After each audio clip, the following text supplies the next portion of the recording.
Hello, have you heard of lesbian drama? Hello, I am Kay Anderson, and you are listening to Lost Spaces, the podcast that mourns the death of queer nightlife. Every episode, I talk to a different person about a venue from their past, the memories that they created there, and the people that they used to know. Now, the more conversations that I'm having for this podcast, the more I hear about a very real and very serious affliction on our community, and that is lesbian drama. A few guests have now talked to me all about this phenomenon, and at first I brushed it off, but the more I heard about it, the more I wanted to know.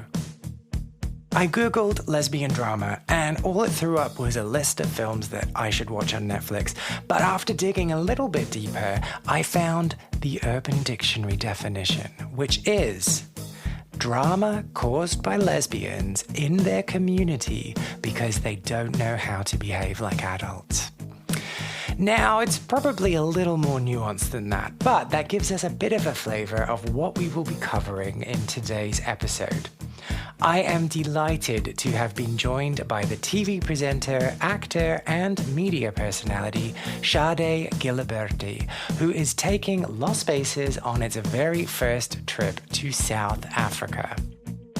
We got up to talk all about the Johannesburg bar Ramp Divas, and in the course of our conversation, I got to find out all about Sade's past life as a child beauty queen, what it felt like to be outed in the media, and navigating that tricky lesbian drama.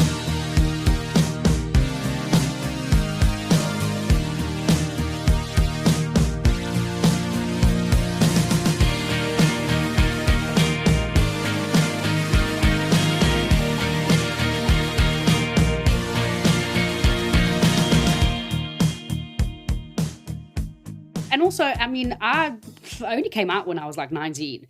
I knew what was going on. I think I knew. I was, young, and you're still trying to like navigate everything and figure things out and just figure out sexuality as a whole. Yeah, so you knew like non-heterosexual. Yeah, I knew that, but I didn't say or do anything about it until much later in my teens. Ah, okay, that's interesting, because I was going to bring up childhood fame, if that's okay. Yes, no, that's fine. It's the part of the package, so it's really okay. Yeah, so for anyone listening, you were a host? Yeah, I was a TV presenter. Yeah, I started presenting when I was 7 years old for a Christian show that was on TV for literally 5 minutes. So I think I was on telly for about 30 seconds at a time, and I did that until I was 9 years old. And in between all of this, I was like a child model. So I used to do modeling. Yeah. Strike a pose for me quickly. Show me. I said child model. You must have some moves to... Oh, yeah. Oh, you got it. Uh-huh. Mm-hmm. Yeah, got it. But yeah, so I did that. I did modeling until I was about 11 years old. Because then I got to that awkward pubescent phase where you start growing and then you don't fit in 11-year-old clothing, but you're too young to model with the 16-year-olds. So I stopped modeling because it just got weird. But I thoroughly enjoyed it. My mum always got me into pageants, which I absolutely hated. So I always had to, I know. You're a pageant kid. I am. So is that like a thing? Yeah, in toddlers South and Africa? tiaras, yeah. I just thought it was just America. No, it's a I don't know if it's still a thing now, but it was a thing in the 90s. It was huge in the 90s. And we had this very famous one called Miss Tinkerbell, that all the kids wanted to be Miss Tinkerbell, which I ended up hosting, which was hilarious because I used to be in the pageant and then I became the host of the pageant. So that was hilarious. Miss Tinkerbell. What values do you have to exhibit? You have to be confident. You have to have a skill. I'm out. Yeah, it was one of those, exactly. It was basically like an American one. Do you know what I mean? Can you backflip and be confident at the same time? Amazing. And then there was like Little Miss South Africa, and different places around the country had little pageants for like their different things. Like there was mall pageants, and there was like, I don't know, casino pageants, and there were just so many pageants. So I get the sense that you think they're gross, but looking back now, can you see the value in doing them? No. Oh, okay. Wow. No. Okay, no, I was a bit harsh there. I think there is an element of maybe that confidence of standing in front of people and performing in front of people that I think any kid could do with, because it kind of breaks away a little bit of shyness. But I think the pressure behind it and what is expected of you from such a young age is ridiculous. I don't think it is okay to, this is going to sound terrible, tart your child up at the age of 5 to do something. Look, unless they want to, different story. But there's a funny thing about consent. it is, yeah, there is a funny thing about consent, because also where does it come from, really? You know?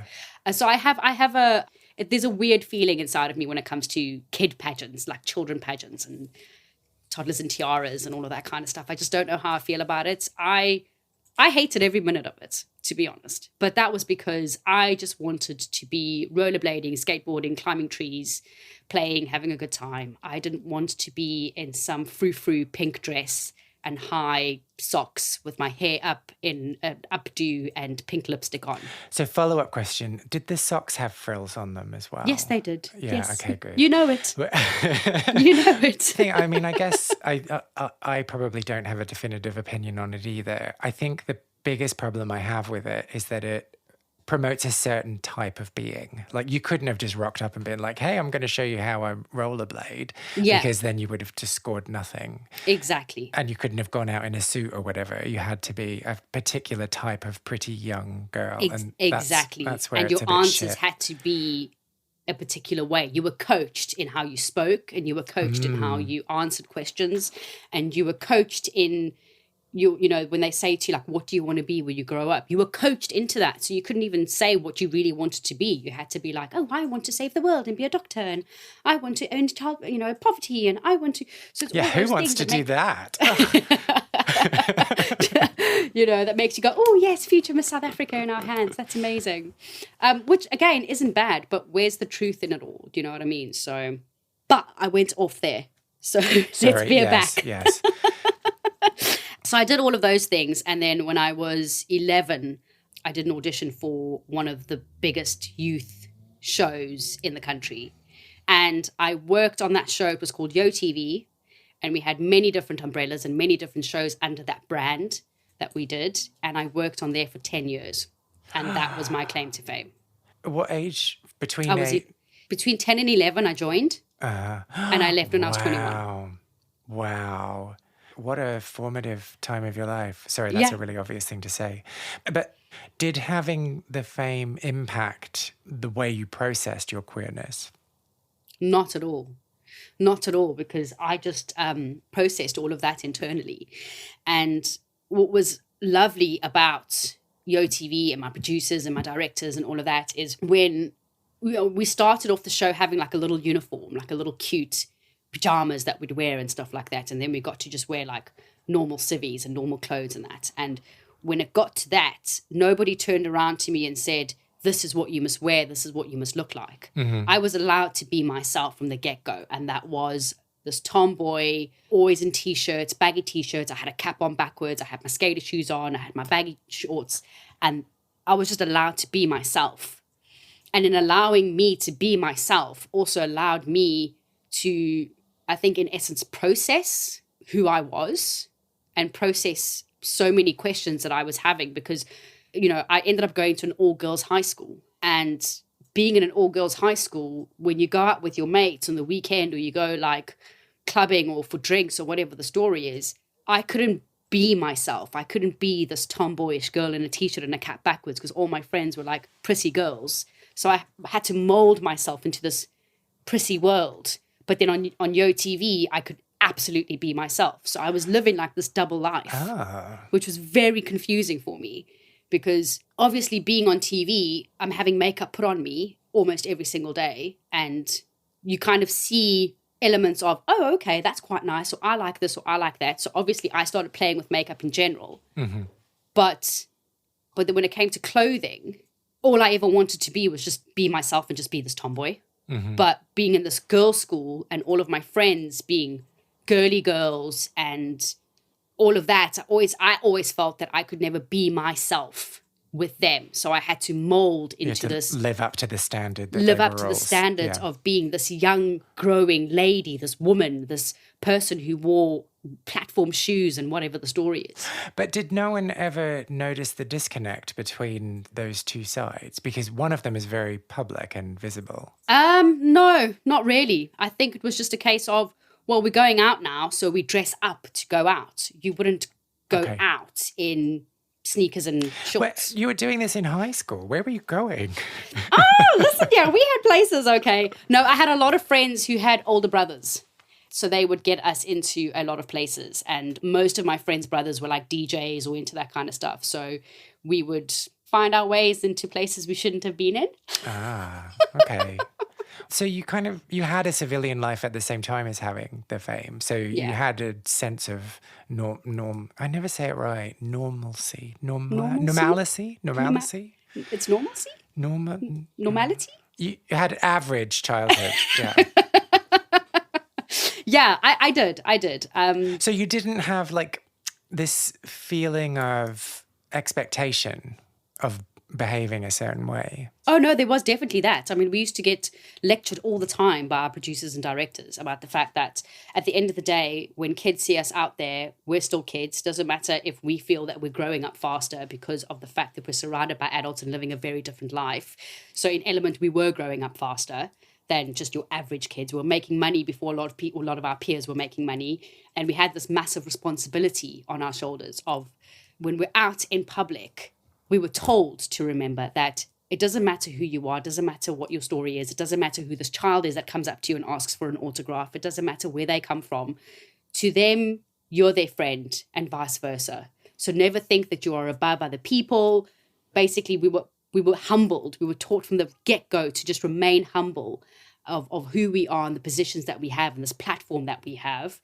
And also we were reminded that we could be replaced like that. So that's not so nice. No, well, no. But that's showbiz. That's showbiz for you, honey. So automatically you're made aware of your surroundings. You're made aware of the people that you hang out with. You're made aware of so many things because we don't have a paparazzi system like in the UK. I mean, like in the States or even in the UK. But there was still that fear of if somebody saw me doing something, it could still end up in the papers or in the magazine. So we would, try to behave. And so not that I'm equating queerness with misbehaving, but then did you feel a pressure to not be queer? Yes, 100%. Again, I also went to a girls' school. So, but hang on, shouldn't that mean that you got more? You got more used to it? No, you'd think so. Oh. You'd think so, but not at all. Wait, so there was no like late night experimenting? No. Oh man. No, there was. I'm joking. Oh, But it was all hush hush. You know what I mean? Like nobody ever spoke about it. It was all hush hush. And if it did come out, it was ew, gross, disgusting. Oh my gosh. And then you were teased and mocked and, oh, that one's a lesbian. And I heard how people spoke about other girls who possibly may have been queer or weren't even at all. And I just heard like how people spoke about it. And I just thought, oh gosh, that's horrible. And I really don't want to be on the end of that. Yeah. So I just kept it to myself. And the odd few that I think there was one or two people by the time I got to the end of high school who knew that I was, within school, I mean, who knew that I was gay. But everyone else, I just really kept it quiet. And I tried to live this heteronormative lifestyle, boyfriends and all of that thing. And yeah, it was only after I finished high school, once I'd graduated high school, that I told everyone. Once I graduated school, I just did me. I didn't have to, and once I told everyone that I needed to tell, I didn't care anymore. So I just lived my life. I didn't come out to the public until much later. Actually, I was outed. Yeah, I didn't even get to come out to the public. I was outed in a magazine. What happened? I was going to host the South African version of So You Think You Can Dance in 2008. And I did an interview with a woman from a magazine, a journalist from a magazine who herself was lesbian. And I knew of her and I'd seen her at the odd, bar or whatever the story is. And the interview had nothing to do with my sexuality. It had to do with this show. It was a obviously it's a massive concept. It comes to South Africa. I was going to host it. And she just randomly threw in a question about my sexuality in there. And I was like, this has got nothing to do with anything. She's like, oh, no, don't worry. It's kind of off the record. But it wasn't. And it ended up being in the article. And it caused a bit of a stir in the sense that, like, Nigel Lithgow, who created So You Think You Can Dance, like, I had to have a meeting with him because he was like, are you talking about your personal life? And I was like, I didn't talk about my personal life, like, and he was like, look, nobody cares, like, about your sexuality, but, like, try and keep it out, blah, blah, blah, because the whole point of the article was to boost this new show. Yes, yeah. My dad was in a tiz about it because he was just like so worried about my safety and about me losing work because South Africa just wasn't there yet with regards to, like, fully accepting lesbian people. We were having major hate crimes against lesbians, especially in the townships and in the more rural areas. And my dad was like, people know you can't walk the street without anybody stopping you, like, this could be bad. So he was really worried, and he was like, what if you don't get any more work? Thankfully nothing happened, everything was fine. But for me personally, I was upset about the fact that somebody took the soapbox away from me to be able to stand and say, hey guys, I'm gay. Yeah. A lot of people were like, yeah, we've known. You're the reason I'm gay because hello. And then because the gay agenda. Yeah. Like, hello, like, gaydar. Like, I saw you and I saw me and I thought, hey, we're one in the same. That's amazing. And look at her being gay on TV. And I didn't realize. So all of this started coming up. And then all of a sudden I was like one of the big gay icons of the country. And I had no idea that I had so much support from so many people within the community. But that's because I kind of kept this to myself. You know what I mean? So let's just take one step back. Did you make that conscious decision, I am not going to come out in my professional life? I felt like it wasn't important. Okay. At the time, I just thought it's not important for me to do so. Those who know. Those who see me out at gay clubs know. What I do at work is different to anything else. That's my job. It's my livelihood, and I love it, and I enjoy being on screen, but it's also just my job. And until somebody makes it about my sexuality, I have no reason to bring it up. Do you still feel that way? No, because now I own it completely. Do you know what I mean? That was almost 12 years ago. I've grown up so much since then, and I completely own who I am, that if you don't know and you want to know, I will tell you. And if it's going to be the reason you're not going to hire me, shame on you. And I'll move on with my life. Mm-mm. So, shall we talk about being out at the club? Okay, let's do it. And talk about ramp divas. Oh my God, yes. So first of all, what is this name? I don't really understand. Ramp. I don't know. I don't understand it either. But let me give you some context on it. The place used to be called Ramps.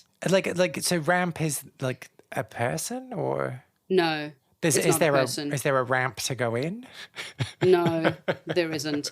Look, this place was in the dodgy side of the east of Johannesburg. I can't give you a reason as to why it was called anything. But basically, it used to be a normal heterosexual club that people used to frequent. Ooh. Let's not equate normal with heterosexual. Oh, yes, they're not normal. Sorry. No, you're absolutely right. Okay, you're right. It used to be this weird heterosexual place. Normal in inverted commas then. Okay, no, let me start that again. So it used to be just a straight up heterosexual place that people used to go to when I was in high school. And I think it was called Ramps, or maybe just Ramp, or The Ramp. I can't remember. Tramps. That's what it was called. Yes, that was the name. It was called Tramps. So did the T drop off the sign and they just were like, oh, let's just go with it? Yeah, it probably did, to be fair. Honestly, it probably did. So they got rid of the T and then they just added divas. So it became Ramp Divas. Okay. They were like, we're not going to buy a new sign. We're just going to spend money on a small little sign. And that's going to be the divas. Put it on the end. Yeah, that's what they did. And I actually used to go to Tramps when I was in high school, and I could sneak in past the bouncer, who always used to catch me out and carry me out, which was always embarrassing, but I always snuck back in.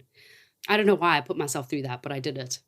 And then Ramp Divas became a thing. And it was known as, honestly, if I had to explain to you where this club was, it was like on the side of the motorway, with like this dodgy, dusty parking lot, and it was just this warehouse. Like, there it was. boom, this warehouse. And were there other buildings around it, or was it just... No. It was like in a mini industrial area. Uh-huh.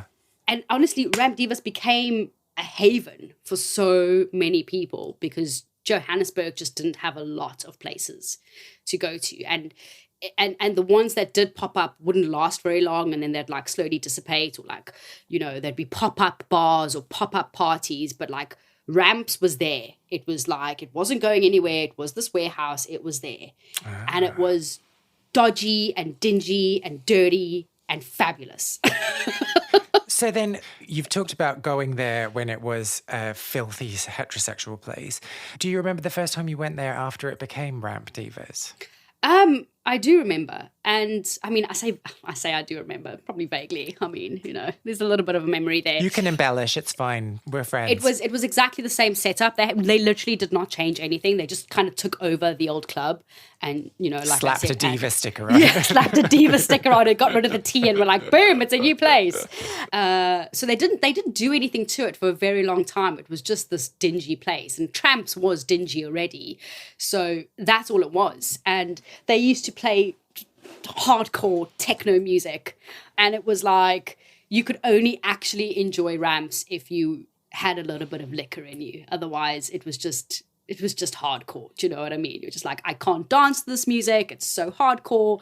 And in the beginning it was a lot of topless, sweaty gay men, as is most places. And slowly but surely the lesbians were like, no, we come party here too. You know what I mean? We don't have anywhere else to go.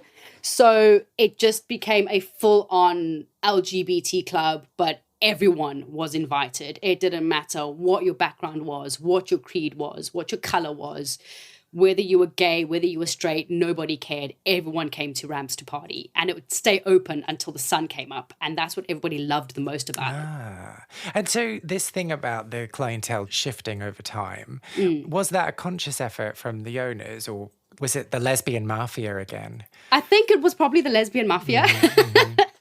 But I also think it was just word of mouth. Because like I said, we didn't have a lot of places to go to. And it was the one place, again, that you know, if you went out for a couple of drinks at a bar, you could always go to Ramps for that end of the night. We're going to dance until 3 o'clock in the morning because I don't want to go home.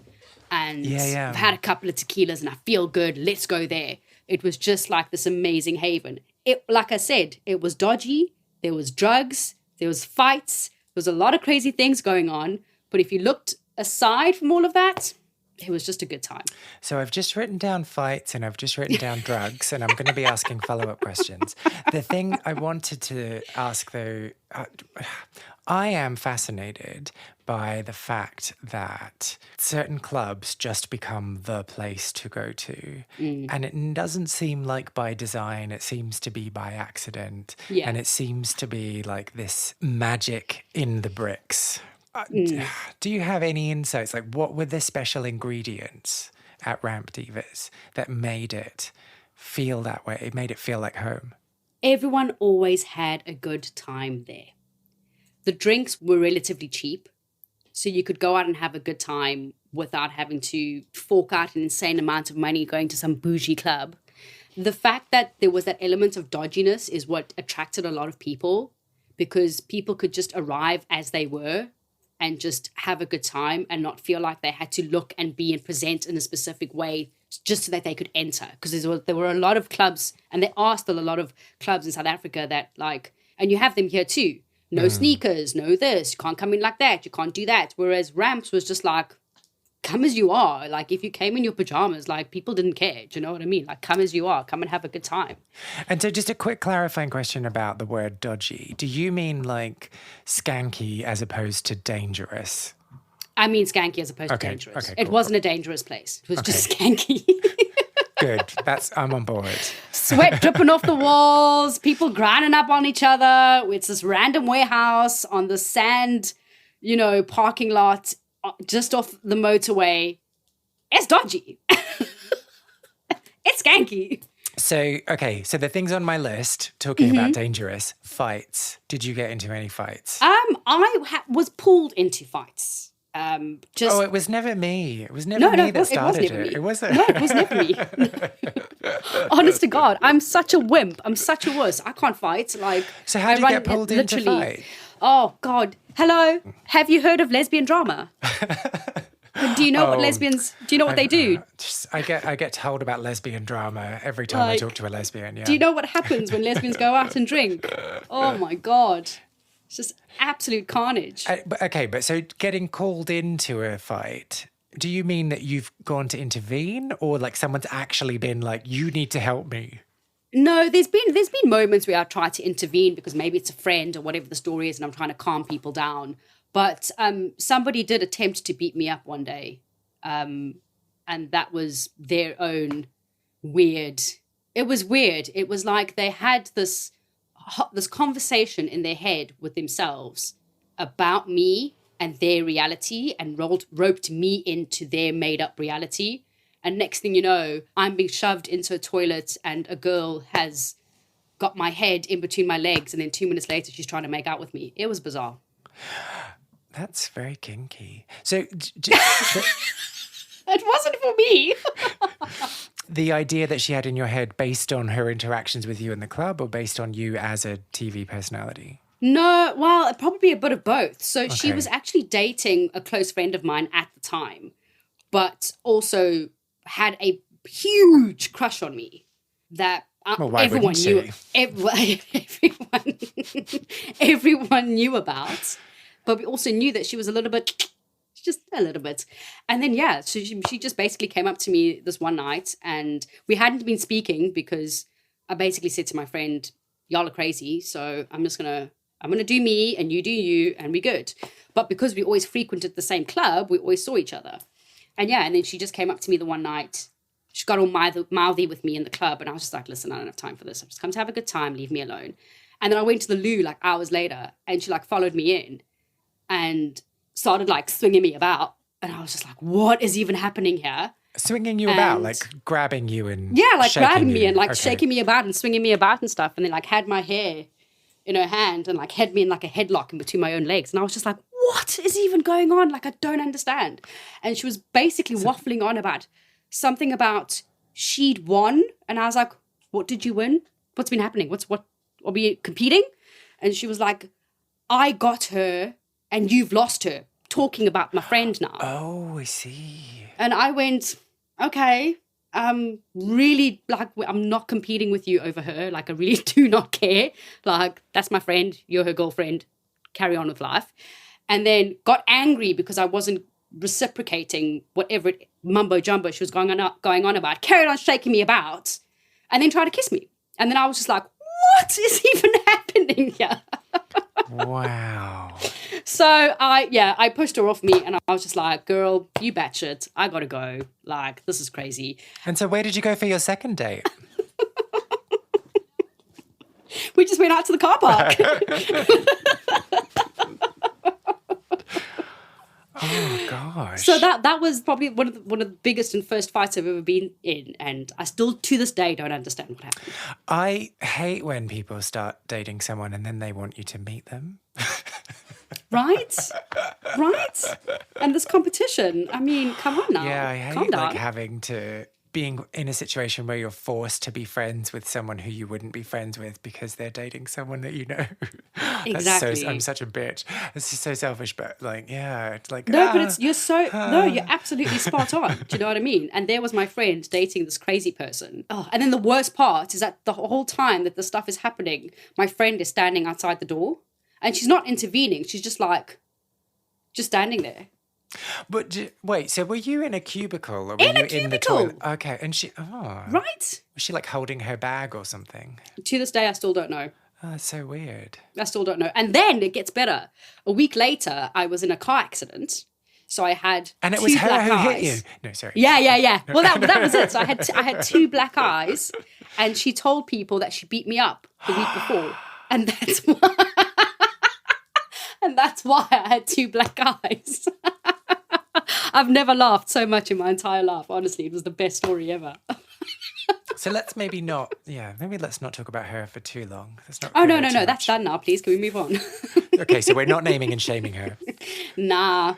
So, okay, pointless. so in this period of time when you'd come out, but you'd not come out in the public eye and you were going to Ramp Divas, how did people respond to you?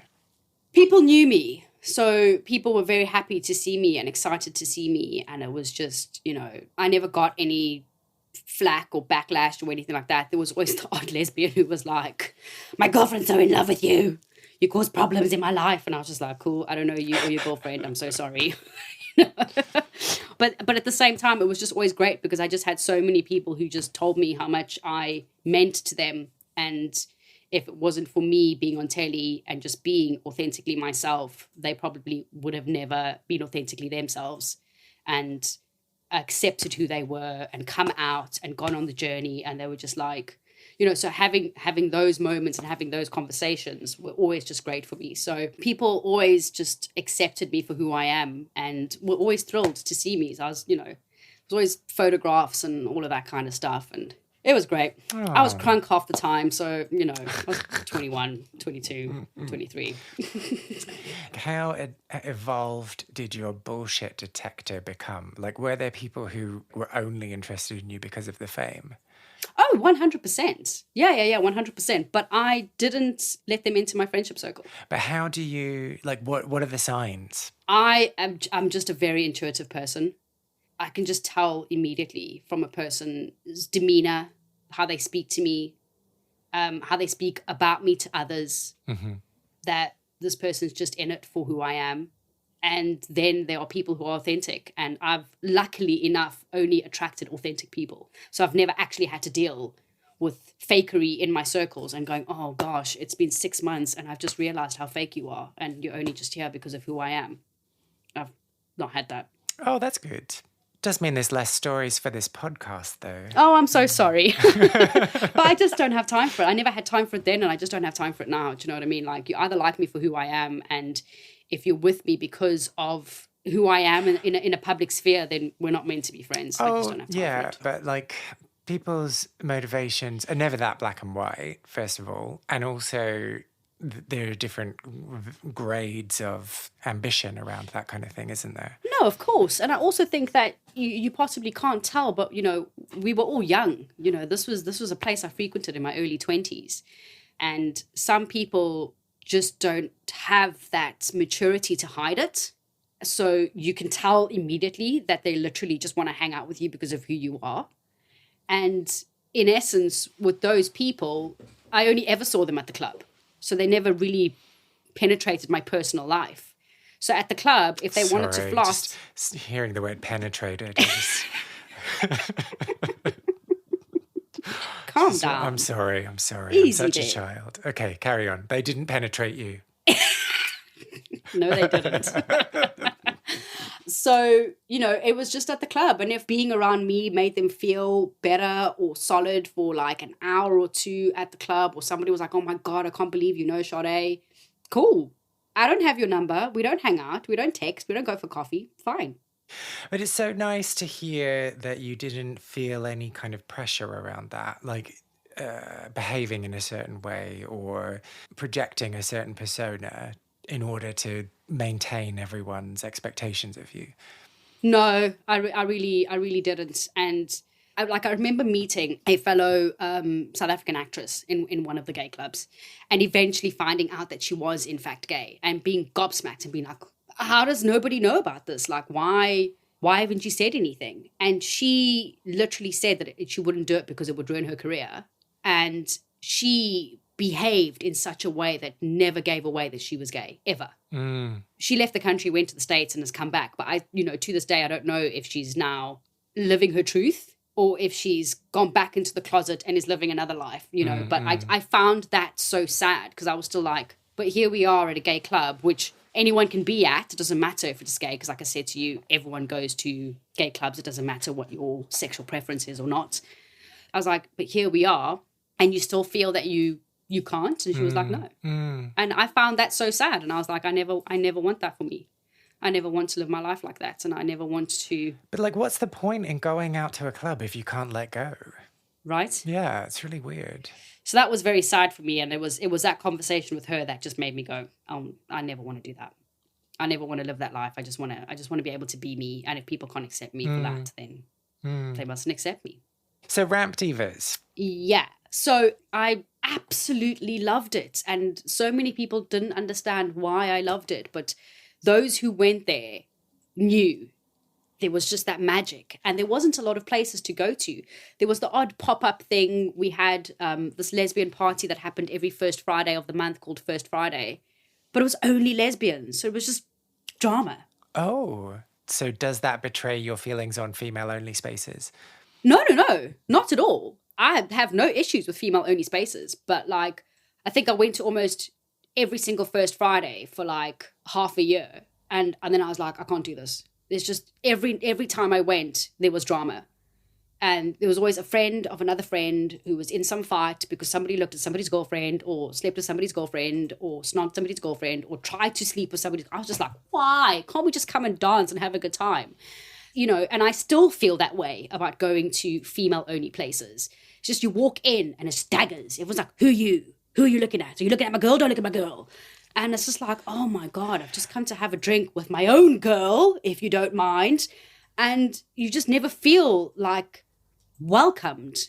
I honestly feel like lesbians don't have that welcoming feeling. They're just like Hawkeye and trying to like make sure no one's looking at their girl or their potential girl.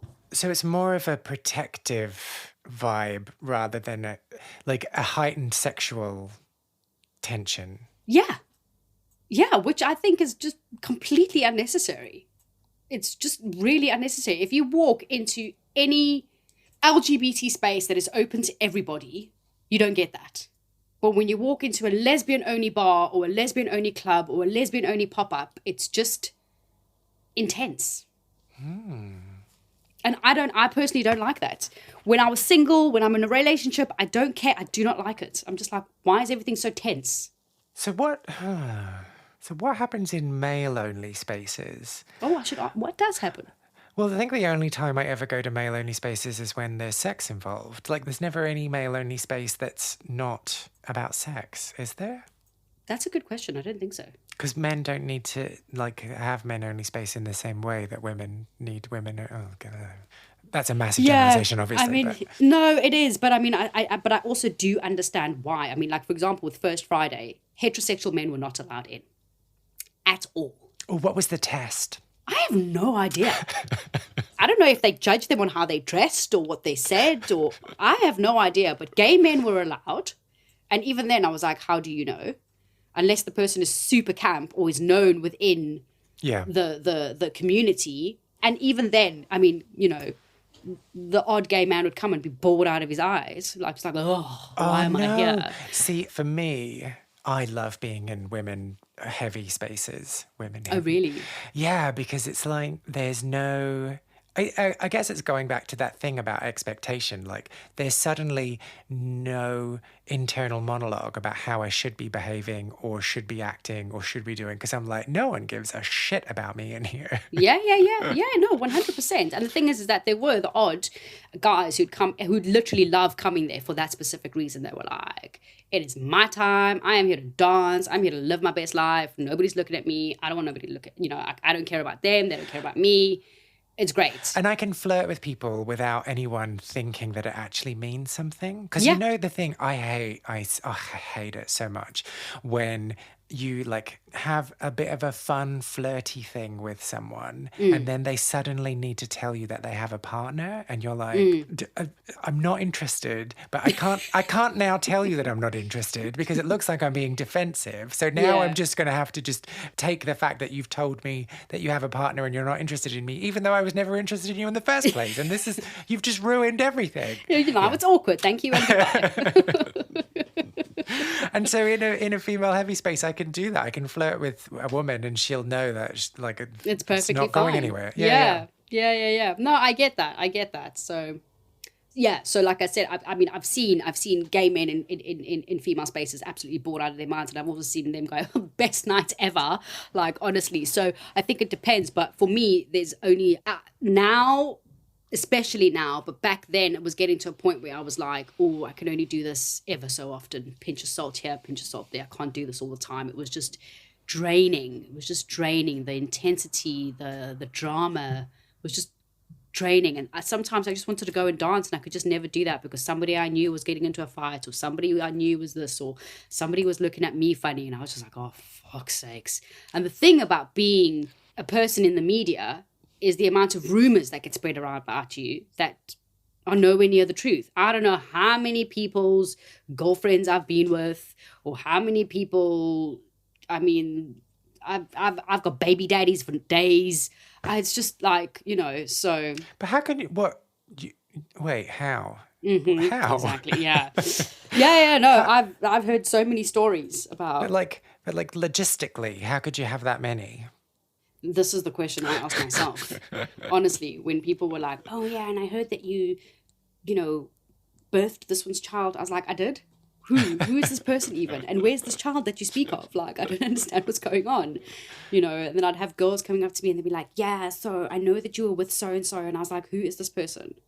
So people would make up that they were in relationships with me, or had a one-night stand with me, or snogged me at some bar. And I have no idea who half these people were. So it's just, so you can and it's understand not just why. because you've got a bad memory. Good question. No, it's definitely not. Because it happens to me all the time. Oh no, yeah. Like, listen, do I know you from Grindr, or do I know you? Like, how do I know you? I mean, I do generally have a terrible memory, but in those cases, nah. Those were all untrue stories. So let's forget about First Fridays. Let's go back to Ramp Divas. Yes. What I wanted to ask was, what did that venue teach you about yourself? Oh, that is such a good question. It taught me how open I was. It showed me how open I was. It didn't even teach me that. It showed me how open I was, because I met phenomenal, incredible people there that I don't think I would have met or genuinely been friends with if I'd just seen them on the streets.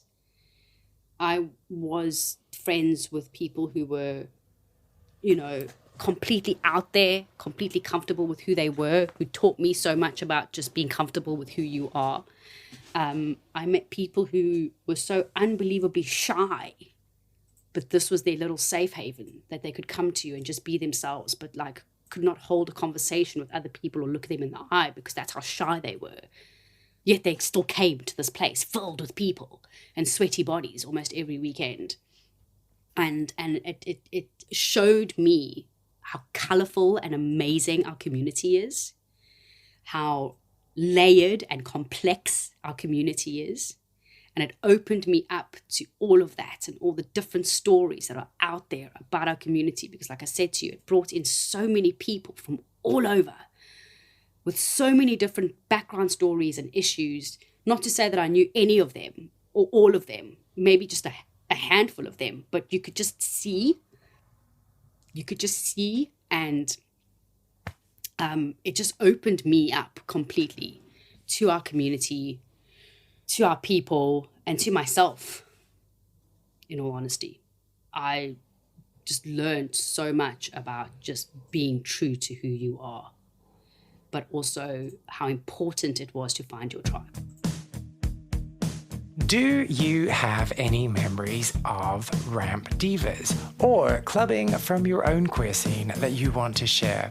Well, if you do, please get in touch. I want to create the biggest online record of people's memories and stories of queer clubbing. Go to lostspacespodcast.com and find the section Share a Lost Space and tell me all about what you got up to. You can also find me on Facebook, Instagram, and Twitter as Lost Spaces Pod. Find Sade on Instagram and Twitter. Her handle on both platforms is Sade Giliberti. Lost Spaces is not only a podcast, but a concept record as well. I have been writing songs about queer venues and the people who used to live their lives there, and will be releasing songs over the next year. You can hear the first single, Well Groomed Boys, which is also playing underneath my talking right now on all good streaming platforms.